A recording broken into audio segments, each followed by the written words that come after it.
السلام علیکم دوستو and welcome to real TV. دوستو 28 اپریل 1988 کو ہوائی کے خوبصورت جزیرے پر ایک جہاز اڑنے کے لیے تیار کھڑا تھا۔ اس کا نام آلوہا ایئر لائن فلائٹ 243 تھا۔ اس جہاز نے ہوائی کے انٹرنیشنل ایئرپورٹ سے ہوائی کے ہی ہونولو ایئرپورٹ کی طرف ہی سفر کرنا تھا۔ اس جہاز میں 95 لوگ سوار تھے، جس میں 6 جہاز کے ہی کریو ممبرز تھے۔ دوستو اس جہاز نے دن کے 1:30 بجے ٹیک آف کرنا تھا۔ ٹیک آف کرنے سے پہلے جہاز کو معمول کے مطابق چیک کیا گیا۔ موسم بھی کلیئر تھا، یعنی یہ ایک معمول کی فلائٹ ہونی تھی۔ جہاز کو جو 2 پائلٹس اڑا رہے تھے، ان میں ایک کیپٹن رابرٹ باگ تھا اور دوسری فرسٹ آفیسر میڈلائن تھی۔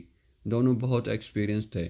دوستو یہ جہاز ٹیک آف کر گیا اور کچھ ہی دیر میں 24,000 فیٹ کی بلندی پر پہنچ گیا۔ یہ ایک معمول کی فلائٹ چل رہی تھی۔ اس جہاز کو اڑتے ہوئے ابھی 23 منٹ ہی ہوئے تھے کہ ایک زوردار دھماکے کی آواز آئی۔ دوستو اس جہاز کی چھت کی لیفٹ سائیڈ کا چھوٹا سا حصہ ٹوٹ گیا تھا اور جہاز کی چھت میں سوراخ ہو گیا۔ پائلٹ نے نوٹس کیا کہ یہ جہاز ایک دم سے لیفٹ سائیڈ گھومنا شروع ہو گیا ہے اور پائلٹ سے جہاز کا کنٹرول چھوٹ گیا۔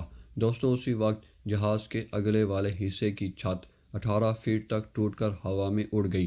اب پائلٹس اور جہاز کے اگلے حصے میں بیٹھے ہوئے لوگ آسمان کو دیکھ سکتے تھے اور جہاز 24,000 فیٹ کی بلندی پر اڑ رہا تھا۔ یہ دل دہلا دینے والا منظر تھا۔ یہ سب کچھ اتنا جلدی ہوا کہ پائلٹس کو کچھ سمجھ میں نہیں آیا کہ آخرکار جہاز کو ہوا کیا ہے۔ اتنی اونچائی پر تیزی سے اڑتا ہوا جہاز اور ہوا کے پریشر کی وجہ سے مسافروں کو لگا کہ یہ ان کی زندگی کا آخری سفر ہے۔ دوستو افسوسناک بات یہ ہوئی کہ جہاز کی ایئر ہوسٹ 58 سالہ کلیرا بیلے جہاز سے ہی ہوا میں اڑ گئی اور پھر اس کی لاش بھی کسی کو نہیں مل سکی۔ تمام مسافروں نے سیٹ بیلٹس پہنی ہوئی تھی اور انہی سیٹ بیلٹس کی وجہ سے یہ اپنی سیٹ پر جمے رہے۔ لیکن کئی لوگ جہاز کے ٹکڑے لگنے سے شدید زخمی ہو چکے تھے۔ جہاز میں موجود لوگوں کی چیزیں ہوا میں اڑنا شروع ہو گئی تھیں، لیکن اس موقع پر جہاز کے دونوں پائلٹس نے بہادری سے جہاز کے کنٹرول سنبھال لیے۔ اس وقت تک جہاز کا لیفٹ انجن بھی خراب ہو چکا تھا۔ ان کی قسمت اچھی تھی کہ اس وقت ایک اور ایئرپورٹ اس جہاز کے نزدیک تھا۔